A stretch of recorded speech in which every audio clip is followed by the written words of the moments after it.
এসে পৌঁছেছি কালীনারায়ণপুর শরীর সঙ্গে। এইবার শরীর সঙ্গের কিন্তু চমক দীঘার জগন্নাথ মন্দির। যে জগন্নাথ মন্দির কিন্তু দীঘাতে এখনো পর্যন্ত সম্পূর্ণ হয়নি, তবে দর্শনার্থীদের উপহার দেওয়ার জন্য কালীনারায়ণপুরে কিন্তু এইবার জগন্নাথ মন্দির। কারণ এইদের পুজো কিন্তু, এই শরীর সঙ্গে পুজো কিন্তু 61তম বর্ষে পদার্পণ করলো, এবং তার আগে দীঘার জগন্নাথ মন্দিরের আগেই কিন্তু তারা কিন্তু দর্শনার্থীদের উপহার দিতে চলেছে এই জগন্নাথ মন্দির। কালীনারায়ণপুরের শরীর সঙ্গের কিন্তু প্রত্যেকবারই আকর্ষণীয় চমক একটি করে থিম থাকে। এবারও কিন্তু তারা পিছিয়ে নেই, এবারও কিন্তু তারা দীঘার জগন্নাথ মন্দিরকে সামনে উপহার দেওয়ার জন্যই কিন্তু কালীনারায়ণপুর শরীর সংঘ প্রস্তুতি নিয়েছে। এবং আজও কিন্তু আমরা দেখতে পাচ্ছি মানুষের ঢল নেমেছে, প্রত্যেকবারই কিন্তু মানুষের ঢল নামে। এবং এবারও দেখার বিষয় এই যে পুজো কদিন, ষষ্ঠী সপ্তমী অষ্টমী নবমী, এই পুজো কদিন কিন্তু কতটা ভিড় জমবে এই জগন্নাথ মন্দিরকে দেখার।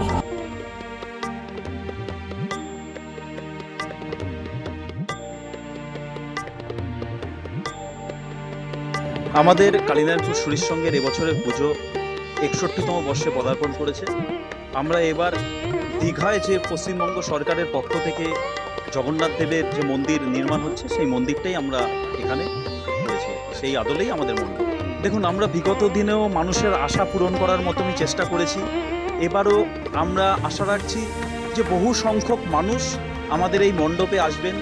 মণ্ডপে আপনারা দেখেছেন যে ছোট ছোট কলকার কাজ প্রতিটা প্রান্তে আমরা কিন্তু ফুটিয়ে তোলার চেষ্টা করেছি।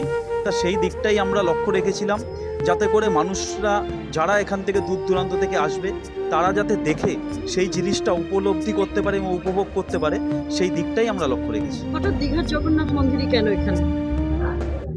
দেখুন, দীঘার জগন্নাথ মন্দির এখনো পর্যন্ত সম্পূর্ণ হয়ে ওঠেনি। তা আমরা ভাবলাম যে দীঘার জগন্নাথ মন্দিরের আদলে যদি আমরা করতে পারি আর কি, মানুষের আগেকার যারা আমরা যেগুলো করেছি, এর আগে আমরা কৈলাসনাথ মন্দির করেছিলাম বা বিগত দিনে আমরা ইউএফএ করেছিলাম, একটু ভিন্ন ধরনের একটু কিছুর মধ্যে আনার জন্য, এবং কলকার যে কাজগুলো আমাদের খুব ভালো লেগেছিল সেখানকার, সে কাজটা হচ্ছে, সেই দিকটাকে লক্ষ্য রেখে আমরা এটা করছি।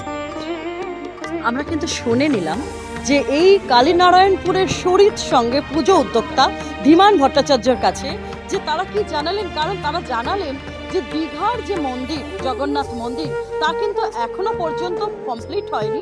তার আগেই কিন্তু কালীনারায়ণপুরের জগন্নাথ মন্দিরটা তারা মানুষের, যারা যেসব দর্শনার্থীরা আসবে তাদেরকে কিন্তু তুলে ধরছে। রানাঘাট থেকে সঙ্গীতা চ্যাটার্জির রিপোর্ট, কলকাতা টিভি।